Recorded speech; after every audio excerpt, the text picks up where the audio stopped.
We be live. Hey, that's my line, but you said it, that was cute. All right. Yes, we be live. All right, guys. So we are supposed to start with Patreon questions. However, I did today we don't have. Uh, well, I wasn't gonna out you. You outed yourself. I was gonna say we. It's my fault. Okay, it's okay.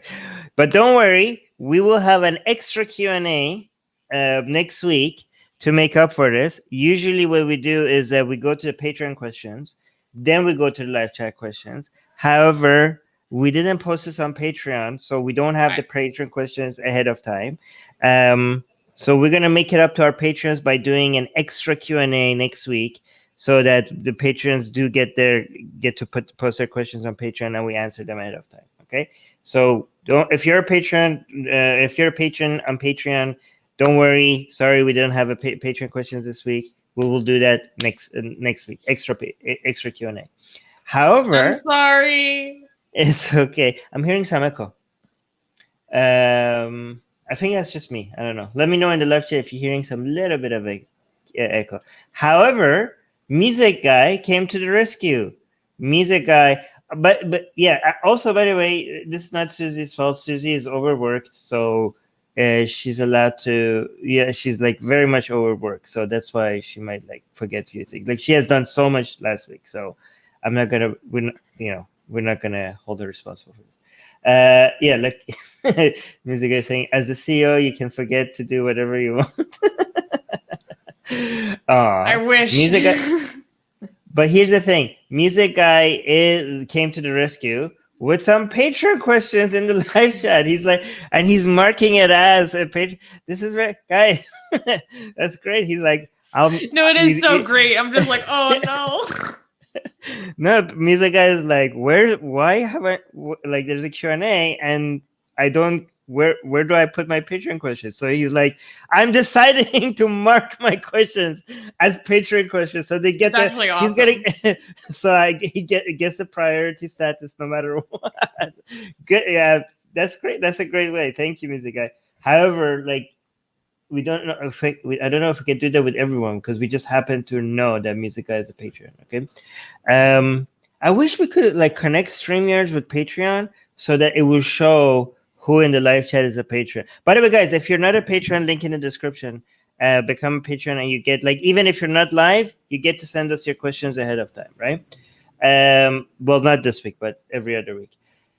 So, should we get started on the questions, guys? Everybody else today, we're doing only live chat questions, so put your questions in the live chat so we have something to answer. Please post your questions. It could be anything. It doesn't even have to be religion related. It could be personal. It could be lifestyle. It could be health. It could be politics. It could be religion. It could be culture. Anything. And there are stupid questions. Okay, so don't. Yeah, never mind. I'm gonna. So it's not like one of those. Never mind. I'm not gonna say that. I'm gonna encourage people to ask more questions. Anyways, what's the? You wanna? Your attitude, I swear. No, because usually I attack stupid questions as stupid questions, but today I might like hold back a little bit. So feel free to post any questions that you want. All right.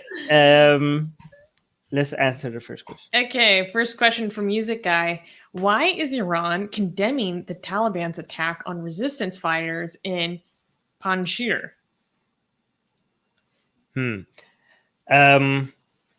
It's kind of weird, okay? Because, so first of all, for people who don't know, the Panjshir is like the last place in Afghanistan where Taliban hasn't taken over.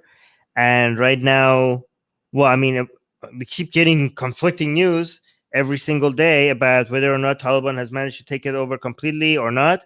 Taliban keeps like, hey, we won, we took it over, and then the people in Panjshir, which is the Northern Alliance, right? That's called, as I refer to them as Ahmed Massoud, as the king in the north. They keep replying back by saying, no, not really, we're still here. And then we get another news like Taliban, like, okay, they're defeated now, and then they're like, no, we're still here. Like, I don't know. We're still out here. we're still out here, but like I think that both sides, like I don't know who to believe, right? Right now, what's happening? It's like kind of weird. We keep getting conflicting reports, right? So that's for people who don't know.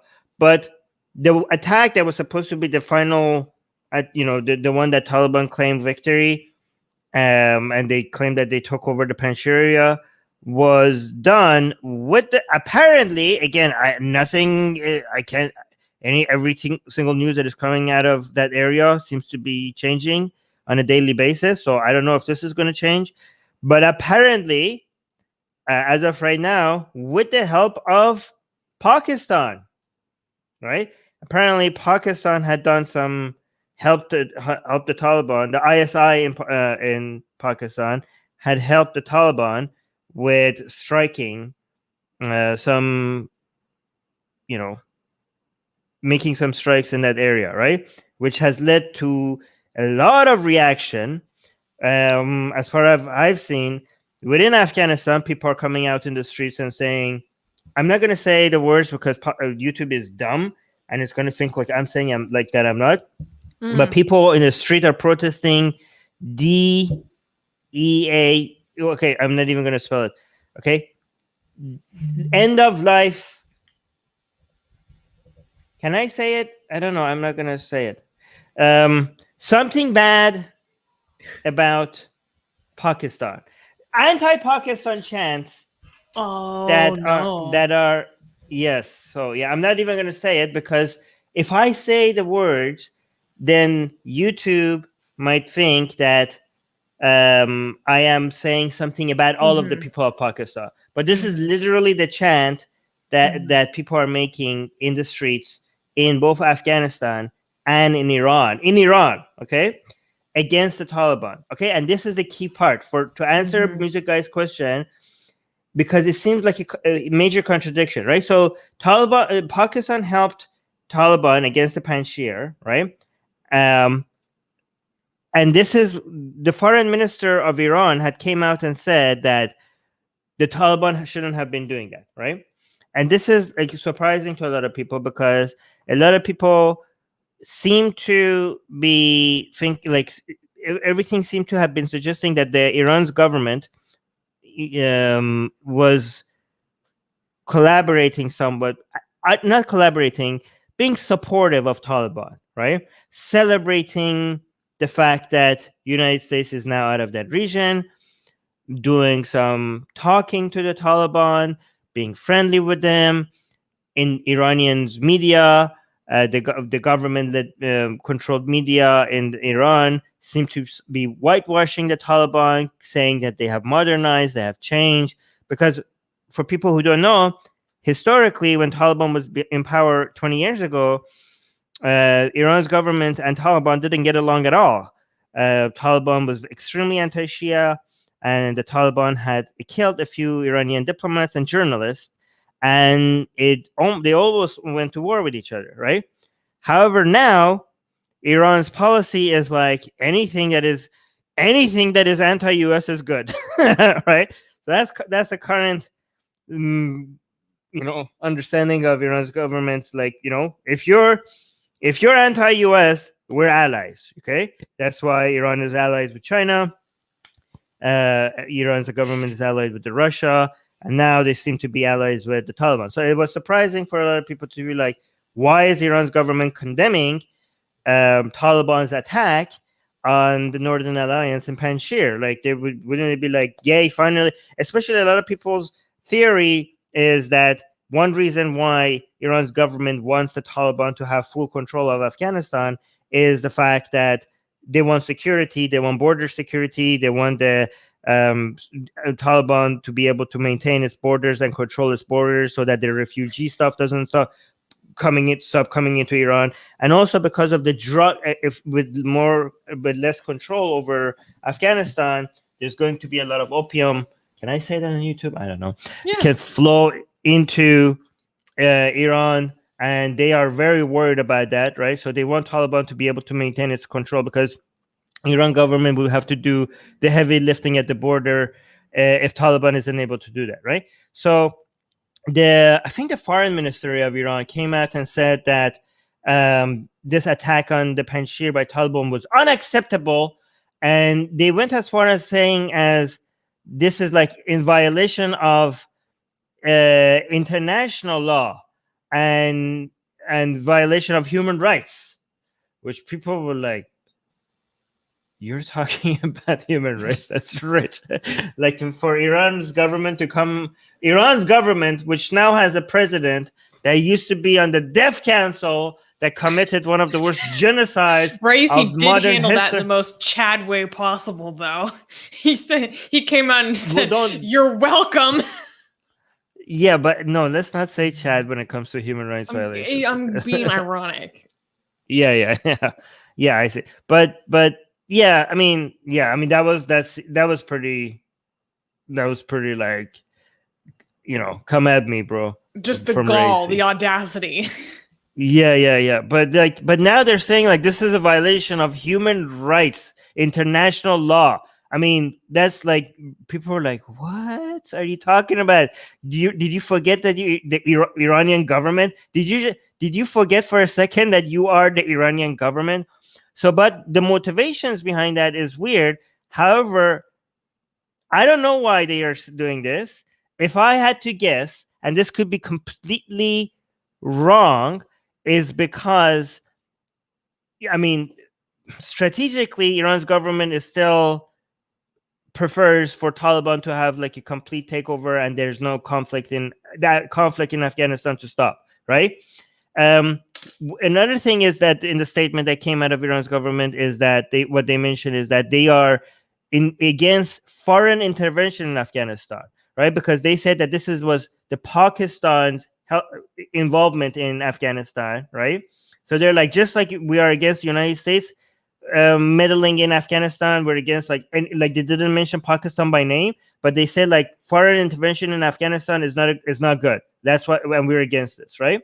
So they mentioned human rights violation, violation of international rights, and they also mentioned that they're against meddling of other country, which is also rich again, because this is the Iran's government which meddles in Syria, Lebanon, Yemen, where else? Iraq, and yes, Afghanistan. Like we have this Fatimiyun militia in Afghanistan, which is which is like controlled by Iran's government. So they are meddling in other countries, and now they're like, oh yeah, other countries shouldn't be meddling in Afghanistan. Like, you look who's like such hypocrisy. It's just amazing. I have two theories for why they're saying this. One, maybe because they don't like Pakistan getting too involved in Afghanistan, because maybe they are worried about how much Pakistan has influence in Afghanistan, rather than them, maybe, and they're like, they might think like their small influence that they had with small, I don't know how small, but the amount of influence they had in Afghanistan, they were hoping with maybe US leaving, they would not be removed from the table. And with the level of influence that Pakistan might have, that might be a threat to Iran's government. That would be one hypothesis. The other hypothesis is that if you look in Iran right now, there is such a strong support for the Northern Alliance, the resistance against Taliban from the Panjshir. Like they have become heroes. The heroes that they don't have in Iran against their own government. Do you know what I mean?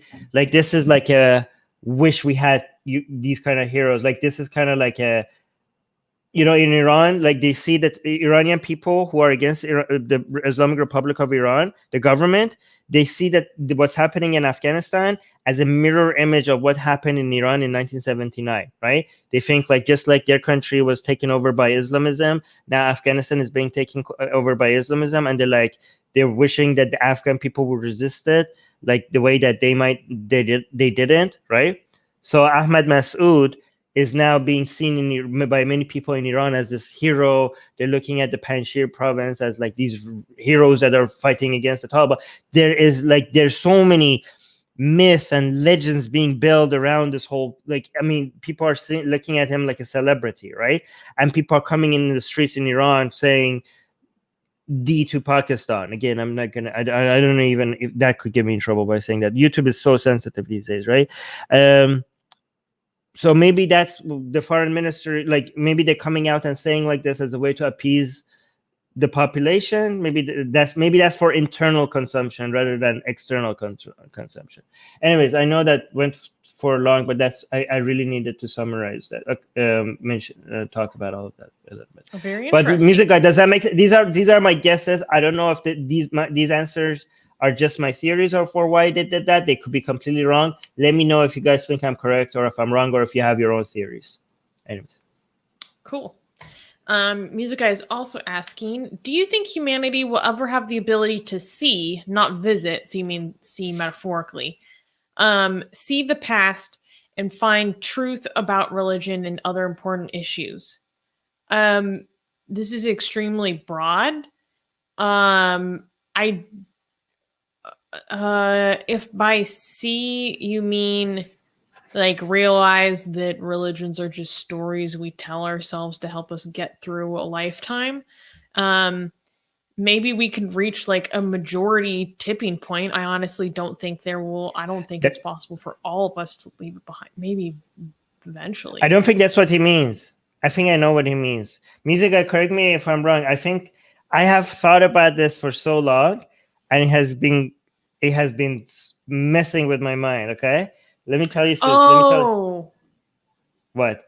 Able to like look at the past through a looking glass of like what actually occurred during that time. So we can't interfere with the past, but we can be like a fly on the wall, like observer that can't interact, that would then be able to see like what actually happened, like with major conspiracies. Well, yeah, I mean, because I thought like to myself that we don't know. I mean, if enough time passes, because at certain point you should in theory, well, not even in theory, but everything that happens in the future, if you analyze how it got here, like you should be able to do a mathematical calculation. There is a mathematical calculation out there that maybe human beings would never be able to do, that should be able to backtrack how every single particles got to the place where it is, and rewind that. For example, let me say, like, let's say you're watching a pool table and you see it, you come in, you enter the scene and you look at the pool table, seeing all the balls moving, but you didn't see what happened right before it. Technically, there should be a calculation that you could do on the balls to be able to see how everything got here. So what happened before it that the balls are in this position right now, right? So if you think about all our reality that way, technically, there's some form of a calculation that you should be able to do to see how everything was for it to have gotten here. And if that in a fantasy world, in sci-fi, that should be able to get you to a technology where you could see everything in the past. You know what I mean? Again, I'm not saying this is possible, but I'm not saying it's impossible either, right? Like, I don't know. Like maybe like one day you have such advanced quantum computers with that is connected to, that is being run by AI, and it should be able, given looking at where the world is right now, it should be able to recalculate everything and see what was happening, like, give you the exact image of what was happening at this location 2,000 years ago, 5,000 years ago, 6,000 years ago, right? So I have thought about this, and okay, I'm embarrassed to admit this. Sometimes I'm thinking like, these people are judging me, aren't like? I'm having some thoughts, and sometimes my thoughts are not very kosher, and I'm like, well, actually, let me justify this future. Wait, but they would only be able to see the actions. They can't read your thoughts. My thoughts are actions. I guess neurons. Yeah, technically they're tangible. My thoughts are the way my neurons are connected to each other, and so they should be able to see that as well. Oh, geez. So this isn't good for my anxiety. No, sometimes I'm like, damn it, I got rid of one god and now I replace it with another judgmental god, and then I'm thinking like, like if a god that doesn't exist yet is now reading my goddamn mind, god damn it.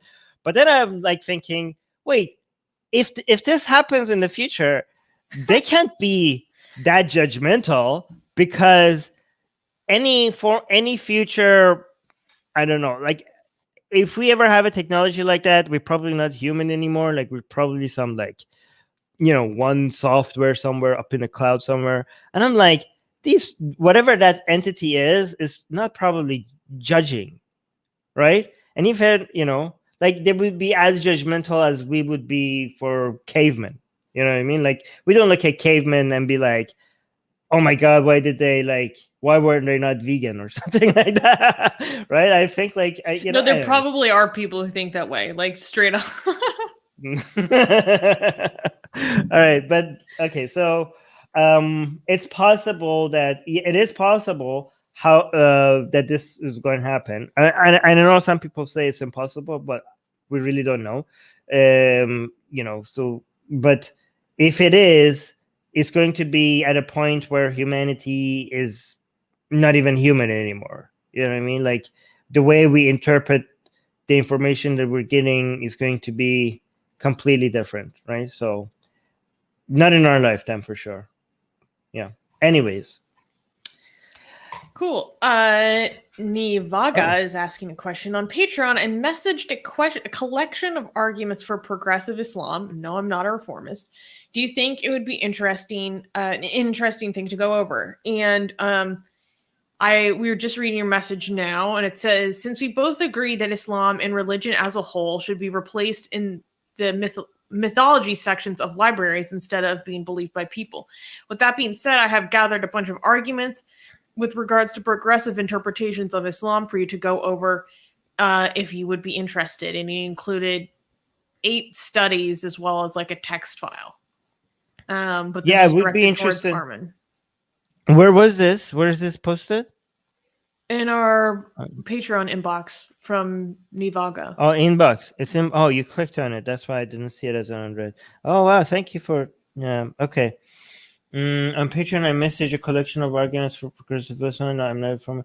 Do you think that would be an interesting thing to go over? Yeah, I think that would be very interesting to go over. Would you be interested in coming over and talking to us about it yourself? Like, if you want, like, you could message me on Patreon and telling us, and come live and talk to me about it, and we could, like, put that as a show if you're interested.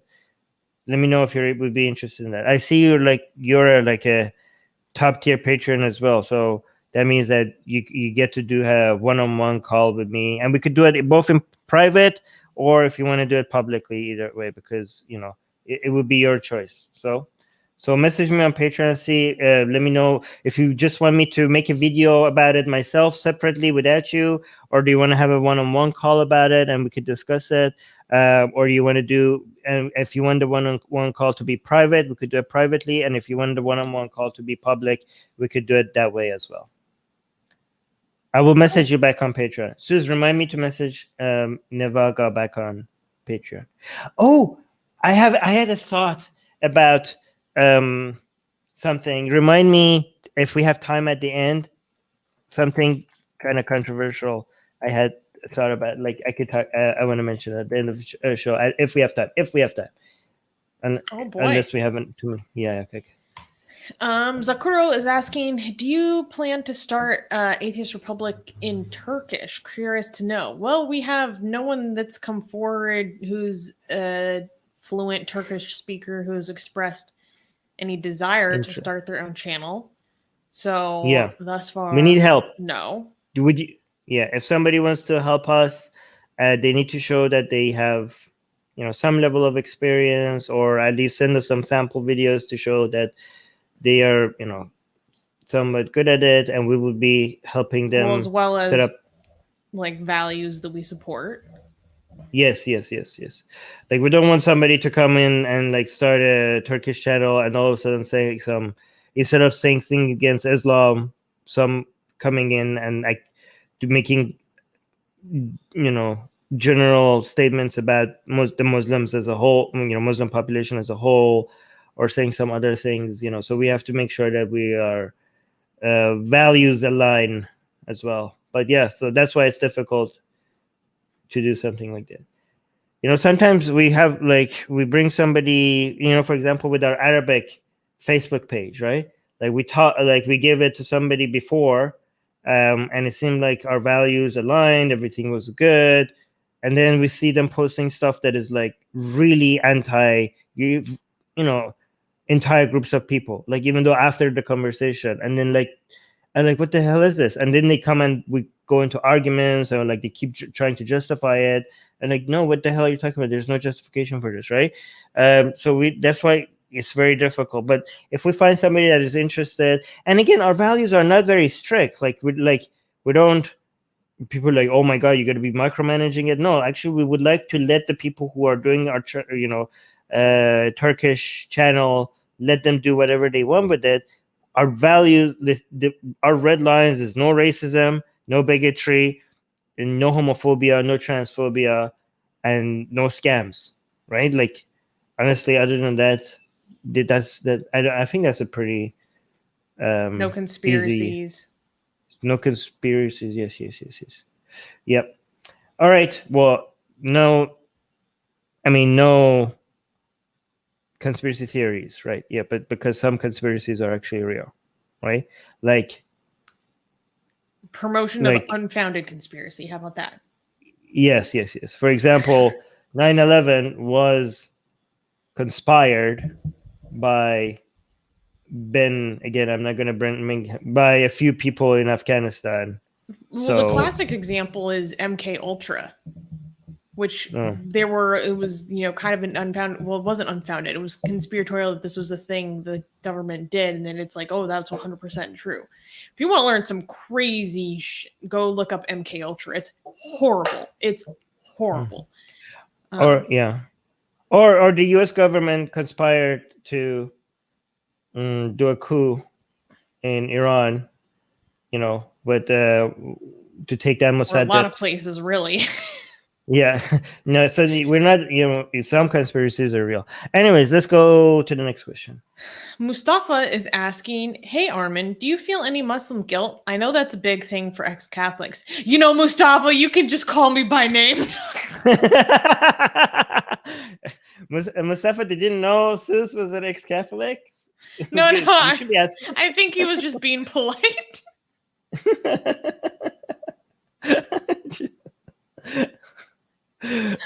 Yeah, I don't hey Armin, I don't even need to ask Sus because she's ex-Catholic, so we already know the answer.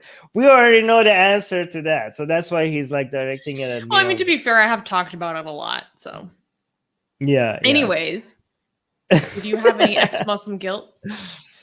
Actually, no. In fact, I was so rebellious when I left Islam. I was every single stereotypical teenage anti-authority that you could think of. I had that, right? And basically me leaving Islam coincided with the time that you would expect a young boy to become, so I don't know if it was by accident. I think it was by accident, but me leaving Islam and me hitting my rebellious anti-authority phase in my life coincided. So I think not only when I experienced that, not only I had no shame, I kind of glorified everything that was un-Islamic. You know what I mean? I thought it must be good if Islam hates. If it's anti-Islamic, there must be something good about it. And I'm exaggerating. Obviously, that's hilarious. Pro murder or stuff like that, because those are anti. I mean, I just Islam supports orphans. F them kids. Yeah, no, I'm exaggerating a little bit, but especially when people think guilt and shame, they mostly think about sexual stuff, right? So I think I was, and when I was going through that phase, it's also through that time in your life when you start discovering more and more what you're into and what you like. So I was refusing any form of guilt or shame, because I felt like every time I felt shame or guilt, I was like, this is Islam. Screw it. So I was like, not only I'm not ashamed of this, I'm proud of being so honest with myself about the things I like, and I'm so proud of not letting, and I felt like, again, this is like a kind of cringe moment in my life, like kind of like extra rebellious. I was like, I have overcome your God. I was like, this 1400-year-old religion can't hold me down. Like, I have defeated, like, every time somebody in society or something in society tried to guilt me for, feeling shame about anything sexual or any desires, I was like, you puny mortal, your God couldn't shame me. You think you could shame me? Like, like, I'm like, who the hell are you? Think like you could make me feel guilty? I have overcome a 1400-year-old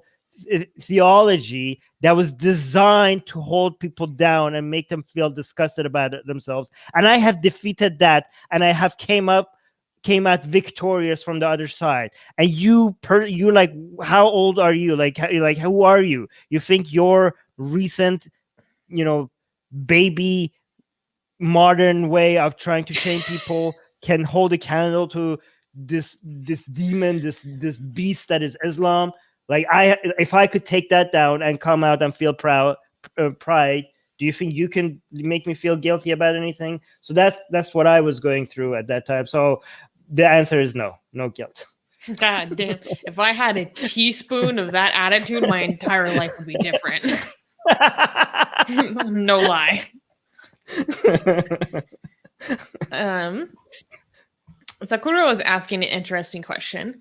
Don't you think the Taliban's education minister was right in saying most PhD / postgraduate degrees are useless?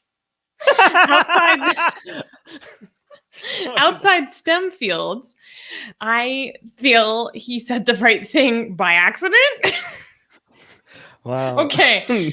Honestly, kind of, yeah. No. What?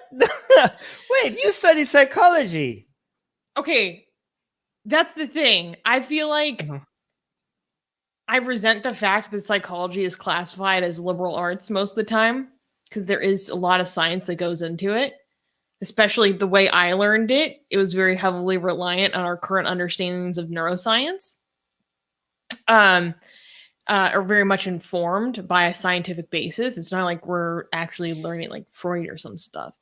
I mean, I kind of had a bad experience in critical studies, so I'm a little biased and jaded. Hilarious comment. But I saw a really interesting infographic a few months ago, and it was basically it was kind of shaped like a circle, and it demonstrated the extent to which different academic fields actually drew upon each other to create a body of knowledge. And what was very distinct and interesting was that the humanities field, the further in time that this infographic showed, it was actually not integrating information from other fields into itself to strengthen its body of knowledge. It was just kind of jettisoning into this own little horn off of this like circular infographic, just showing that it's like isolating, just feeding upon itself for legitimacy, authorities, bodies of knowledge, etc. And I think that is a huge problem with the humanities that I have. I completely disagree with the Taliban. Hey, and this, unlike the other things, like, no, I'm just kidding. No, I completely disagree. I think like a lot of us get the most extreme examples of the most bizarre conclusions that come out of these branches of study, and we attribute it, like, for example, we have a whole bunch of very, very useful, very important, and I think actually neglected branches of studies in university that we need more of today, actually not less of, and I will explain, like, give you some examples. And what happens is that there's out of like a very useful study, sometimes we get some conclusions that are really out there, and a lot of right-leaning people will jump on it. And the reason why there's a motivation for right-leaning people to jump on these extreme examples to dismiss these studies as a whole is because right-leaning people are more uneducated. Okay, the more educated people are, the more likely it is for them to be left-leaning. So the right-leaning people are motivated, because that's an embarrassing thing for a lot of right-leaning people. They're motivated to dismiss, to be anti-intellectual. To be anti-intellectual, right? To be like, because when it comes to STEM fields, people coming out of STEM fields, they don't humiliate right-leaning people. It's usually people who are educated in history, in philosophy, or in literature, or in other studies that could destroy their dumb arguments for right-leanings. They are the ones who humiliate right-leaning people. So the right-leaning people are motivated to highlight the most extreme, nonsensical conclusions that come out of these fields as a way to dismiss the whole thing. But anybody that is actually in academia and involved in it, they will be exposed to actually a lot of good information, and these weird examples, weird extreme conclusions that you get out of humanities or social sciences are going to be so fringe. But again, those will get the most attention, right? But I think, like, in fact, we need more people.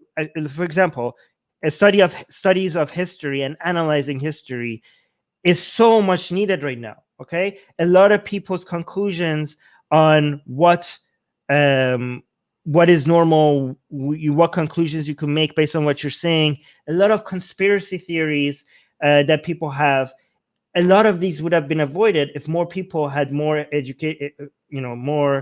a better understanding of history. So history is humanities and social sciences, and that is a lack of education and a lack of understanding of history right now is a huge contribution to what a lot of the dumbest takes that we get today, right? Both on the left and right. So we need more education. So, for example, sociology. If more people understood sociology, a lot of the dumb conclusions that we're getting out of politics, people would vote better. People would come up with better conclusions if they had a better understanding of sociology. Again, I know I attack philosophy a lot, philosophical arguments a lot here. However, that's not I don't think that means that we shouldn't be studying philosophy. Studying philosophy will give people a better understanding of the history of thought and how people in throughout history came up with their conclusions, and why our modern way of understanding, coming up with conclusions could be better. What was wrong with that? People will have a better grasp of their own thoughts if they study a little bit of philosophy. Studying literature, again, is very important. Okay, studying, and again, studying economy. Okay, economy, and I know some people consider it to be social sciences, some people consider it to be a hard science. But again, studying economy, a lot of people's support of communism is because of the lack of education in economy, and again, a popularity of history, basically. You're worried about a lot of these crazy left-leaning ideas. Well, I mean, more people studying economy will probably avoid that. And actually, the one that people see as the source of greatest outcome of crazy beliefs is sex education, or gender studies. And again, those are probably some of the most important ones today as well. Again, even gender studies and sex education is very, very important, especially in today's world. And today's, look at what's happening in Texas, and and all these weird conclusions that people are getting from the right and the left when it comes to sex and gender. And again, sex education, gender studies, in the modern world, it's very important for us to understand this, both for our health, both for our physical health. It's important to understand these in a scientific way. And for our mental health, it's very important to understand these in a scientific way. So you can't dismiss these. In fact, like if societies are, if you only focus on STEM, then what you're going to do is you're going to create a society, a group of people that are just good at being sources of production, rather than being, instead of having a population of people that could take control of its own future, and it could demand better representation of itself in its government. And you're only going to make units of production if you only focus on STEM. If your population is only educated in STEM, what your population will end up being is a very good, part of the machine that is supposed to just put out there, put labor out there and get money out of it, right? You're not going to get a population that could take control of its own destiny, and to realize, to add to a knowledge of a population that realizes not just what, STEM is good for a population to learn how it could produce and give to society. But these other studies are important for the population to understand what it needs back, to what it needs to demand back, and what it could expect back, and what it could, how it could hold the people that are in charge of it accountable, and where the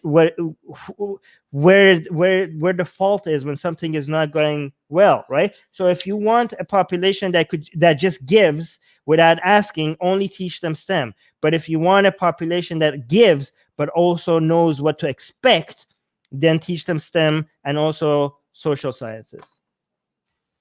I want to amend my answer or clarify. Like, I have my own issues with like various aspects of liberal arts or the humanities, but I was answering this question from a kind of different mentality. I was thinking more in terms of like what's actually maybe more in demand in a job market.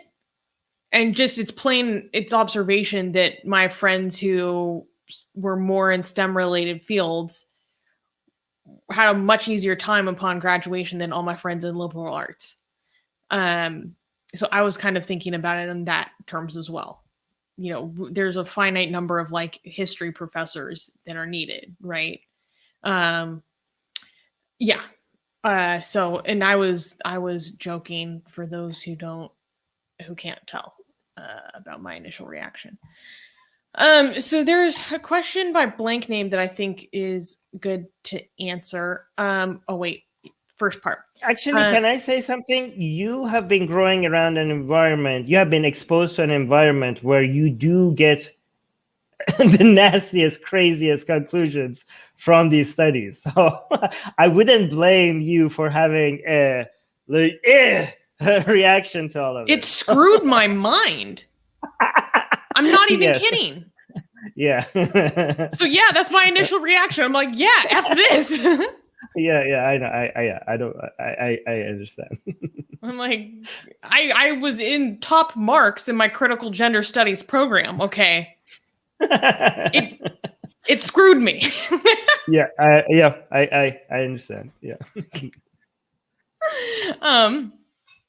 Blank name is saying, I am a closet ex-Muslim. Only my parents don't know. I'm far away from them in college, but she, meaning my mother, is still messaging me about burning in hell and stuff. I don't want this in my life, but I can't set boundaries. So what is your advice to cope with this? This is go back to the first one. Because a lot of people rely on their parents for financial support during college. So the option of completely removing them from your life might not be viable. And so that I don't know what that situation is like for you financially, but that's a huge factor that has to be navigated in how you approach this relationship. And based on some other stuff you've said, you know, kind of in our Q&As about your relationships with your parents, like they don't, I get the sense, I could be wrong, that they would not be receptive to you being like, hey, that's a really harmful, like destructive thing for me to hear. Why are you trying to like put that in my life? In an ideal situation, if everyone could approach the conversation as an adult, which unfortunately many adults can't, that would be my way of trying to approach things, being like, hey, you know, this is actually like a really harmful thing, and it makes me want to not engage with you. It makes me want to not have you in my life. But I don't know if that's a possibility for you. Armin, what do you think? How would you set a boundary? Yeah, I mean, just a reminder, anything we say is based on very limited information. And even if we had more information, And we're our not advice might professionals. not.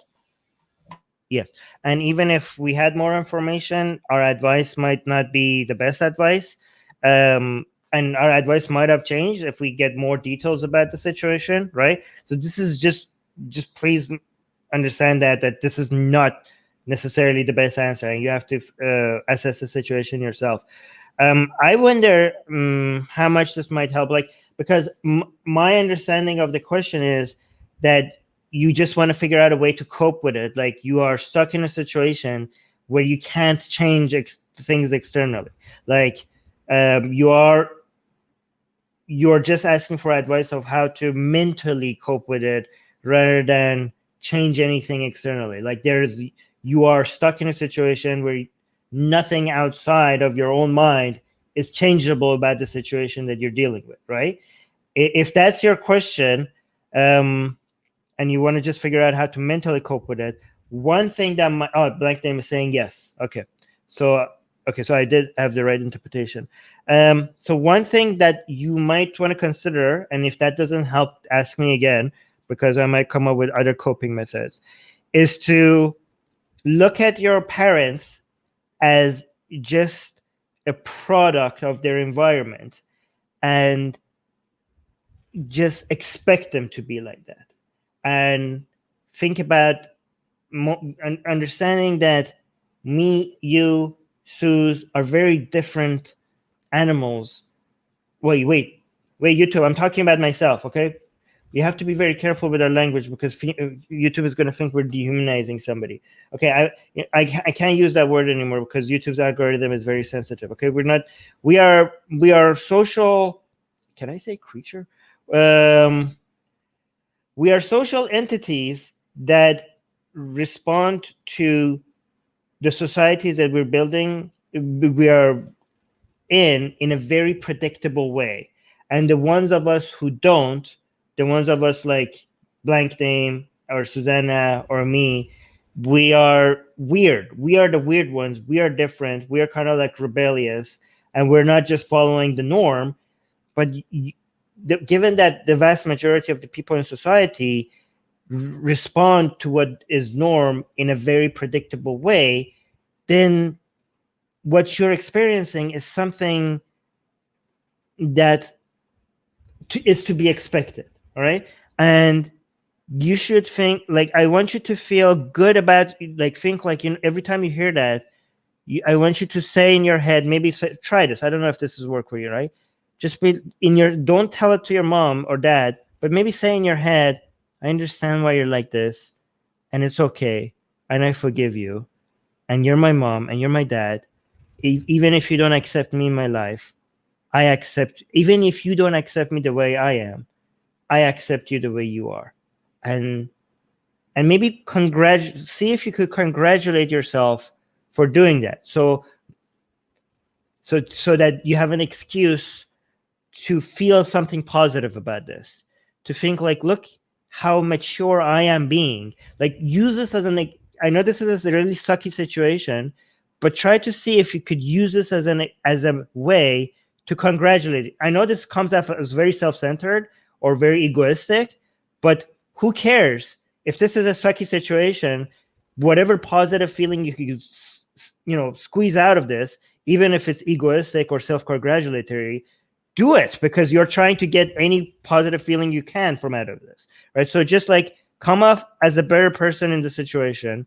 Look and see, like, tell yourself, look, it's a parent's responsibility to accept the child the way they are. Not the child. This is not what a child's supposed to do. But I am mature enough to do this the other way around. I am accepting them. I am the way they are, even if they're not doing this to me. I am going as far as forgiving them, because I understand them as a product of their environment. And even if they will never accept me, I will always accept them. I will always forgive them. And that makes me a good person. And come off at the other end congratulating yourself and feeling good about the way you are, and just steal that good feeling and just stick with that. I don't know if that helps at all. I have some contentions with that. Like, if someone is still in the midst of being abused, I don't necessarily think that that would be a constructive way for them to think about things necessarily. I see where you're coming from, but when thinking of that, it's extremely important to highlight that you are not accepting their abusive behavior towards you. Okay, you're not accepting that. You're not saying that that's okay. I think Armin's more speaking towards, for example, I had a lot of issues with certain things my parents, how they treated me throughout when I grew up. Later in life, I learned about some stuff that happened to them before I was born that made me empathize for them and understand what they went through, that explained how they then passed that on to me. And then I had empathy and compassion for them. But I was only able to reach that point once I had already left that situation, removed myself from it, and healed from it to a certain extent.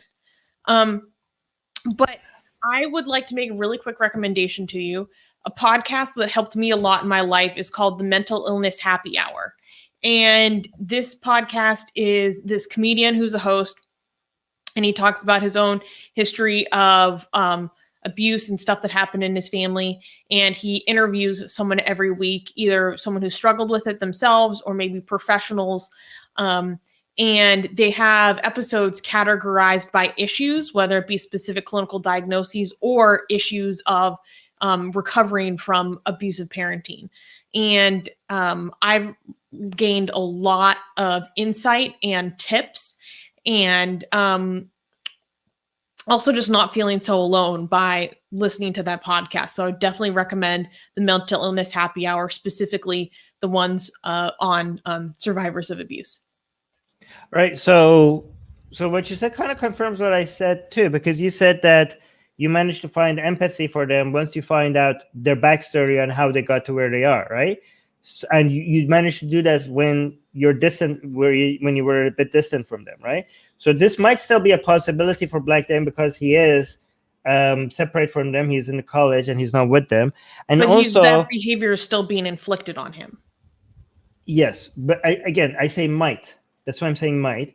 And I also want to say that with the lack of for example, when Susanna experienced some negative things from her parents, but then when she found their story, she had empathy for them a little bit more to see how they got to where they are.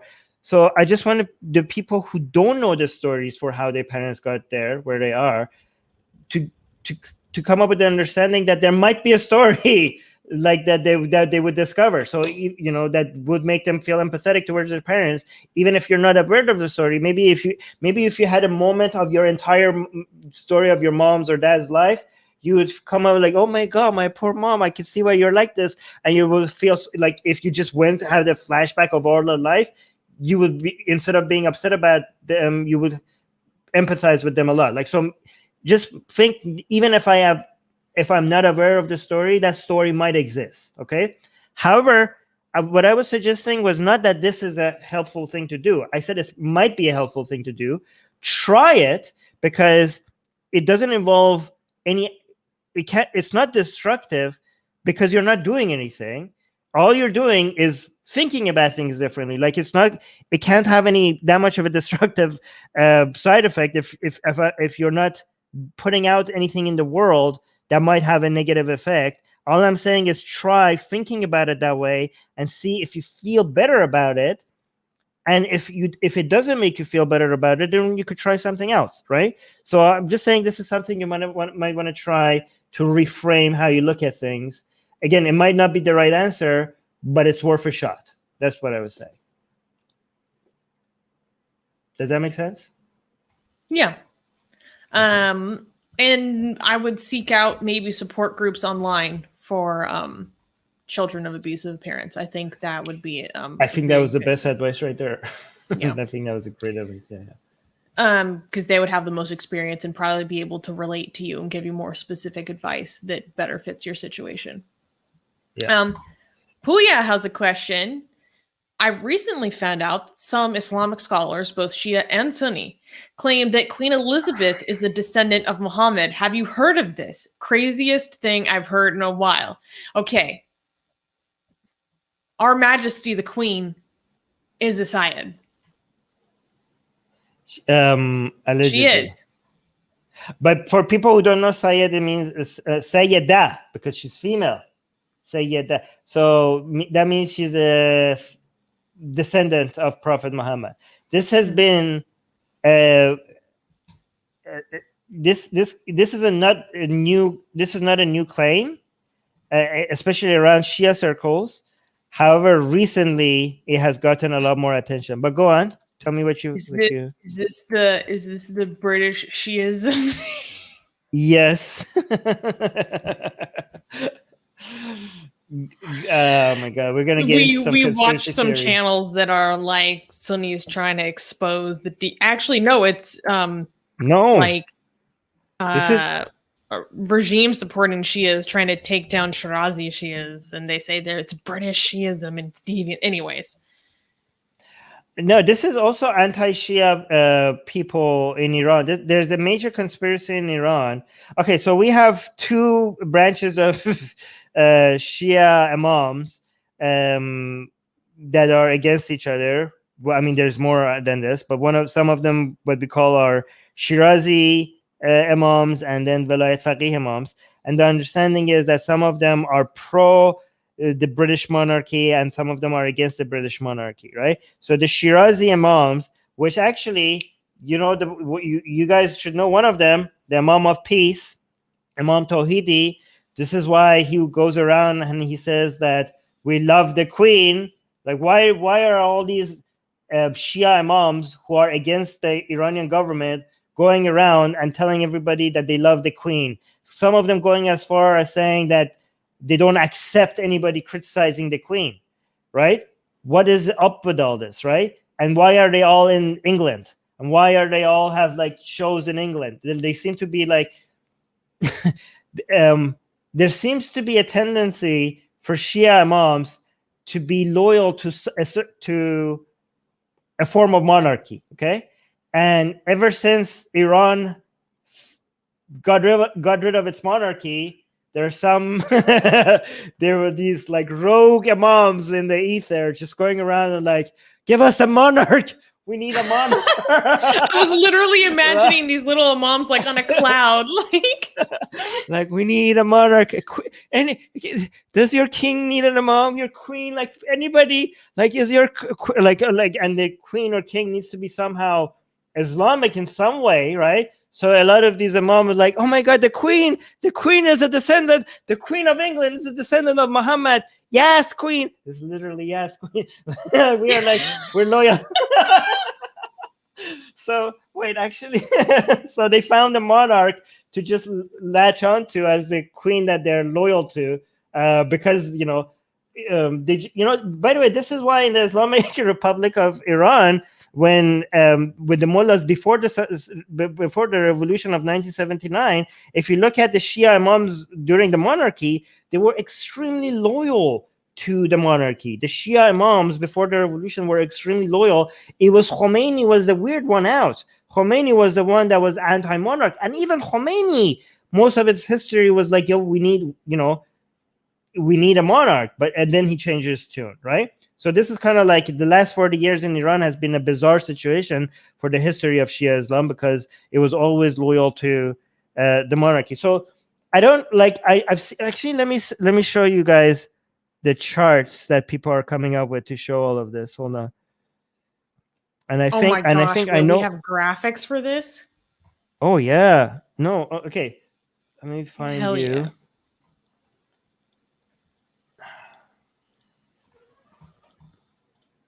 All right. Hold on. Actually, let me. And I think I know. I think Puya saw this here. Like, look, people are coming up with charts to show how the Queen is connected to Prophet Muhammad. But let me show you. Like this is okay. This is Prophet Muhammad. This is Queen Elizabeth. Oh my god, through Hassan. No wonder. And people are showing. Yeah. Wait. And okay. And also this guy here. He's saying. Oh my god. Yeah. This is like a Shirazi Imam, and he's saying that the Queen is Yasser my Al-Habib. friend. Yeah. And oh wow, like Suze knows their name. I didn't know this guy's name. And he's saying that he's a Shirazi Imam, right? Like he's one of the Shirazi branches, right? Yeah, So, he got banned. He lost his Kuwaiti citizenship because he was cursing the Sahaba so bad. Yeah, wait, is this the guy behind the movie? This is the guy behind the movie Lady of Heaven. This is the guy that we had behind in our the Blasphemous production Art. company that rained down a false copyright strike on us. Like, wow. I mean, he probably wasn't responsible, but like in the ether, yeah. Yeah, and we had this guy in our Blasphemous Art. But here he's saying that the Queen is my friend, and I will not sit idly if anybody speaks against the Queen. And he's talking about the Queen of England. It's amazing, right? And the reason why, okay, and this is the lady that apparently Muhammad was responsible for, the Andalusians in Spain to be a descendant of Muhammad, and then they went to England, and they used to be Muslim, and then it converted to Christian, and that the Queen is a descendant of them, and that's why the Queen is a descendant of Muhammad.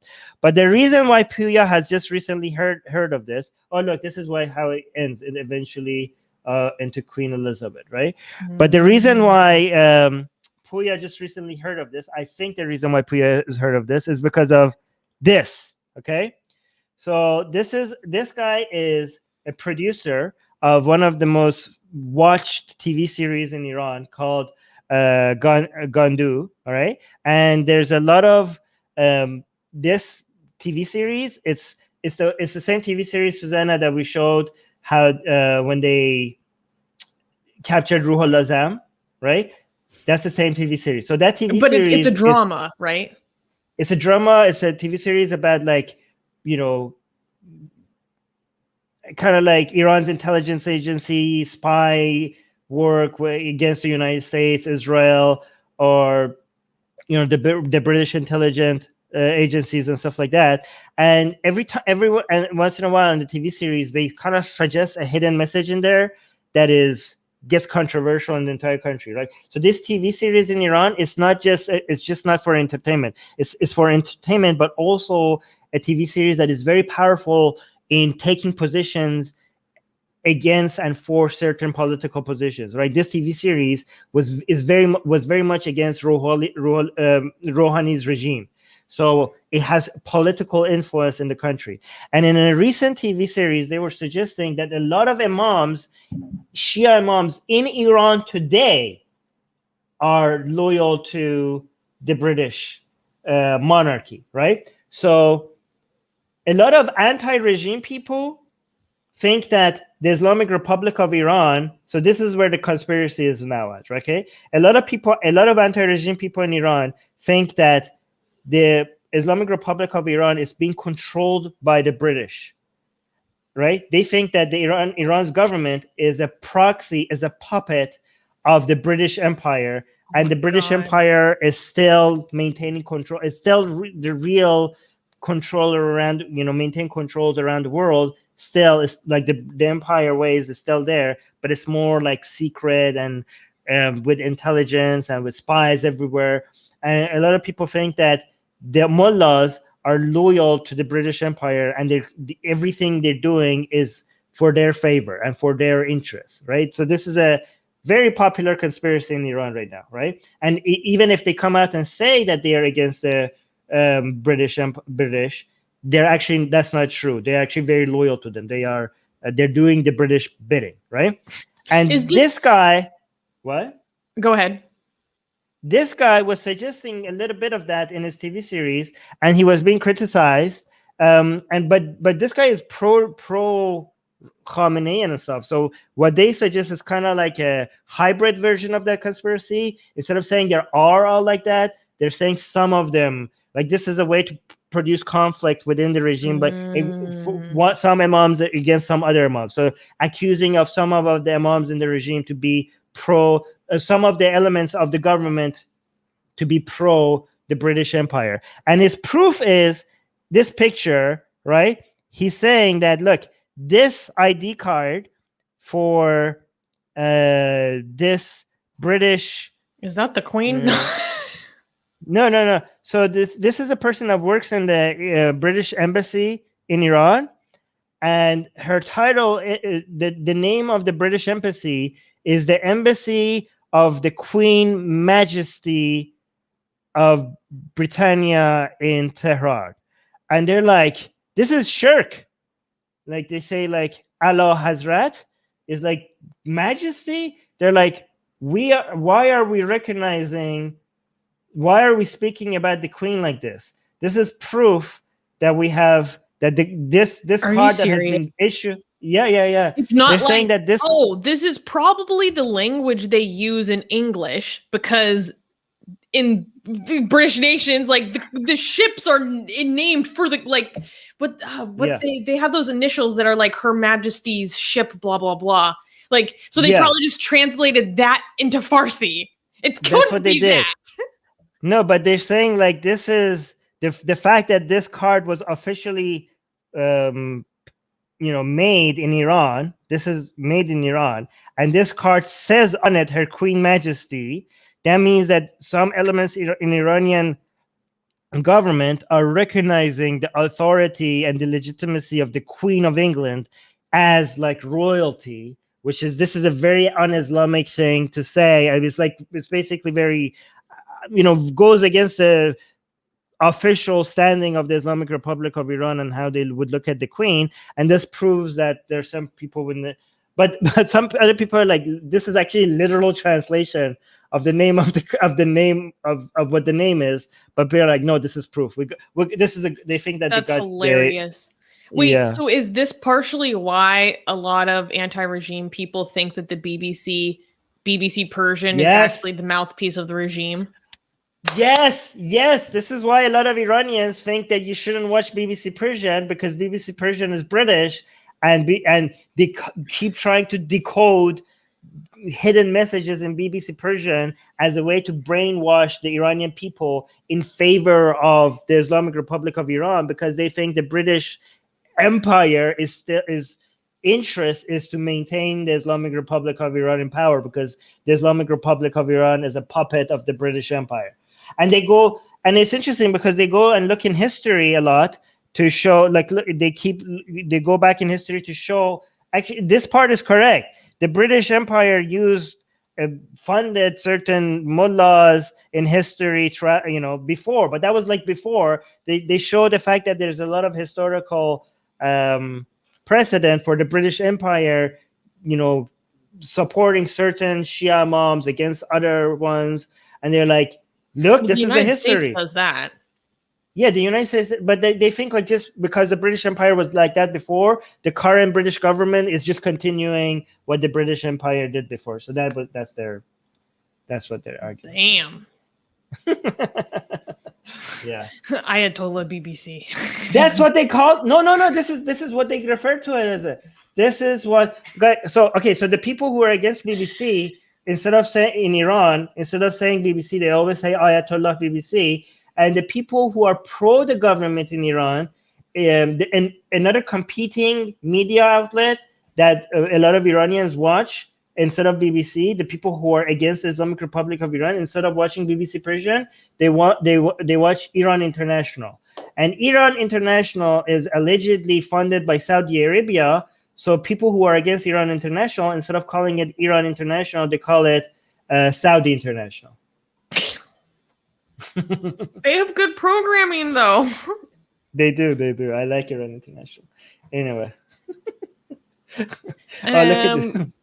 Okay. Yeah, OMG, Queen has 5 letters. 5 + 1 = 6. 666 is 6. Don't give them any ideas. Don't give them any ideas. We actually have to go because I have a lot of work that I need to do tonight. Like, oh yeah, we're already going over an hour.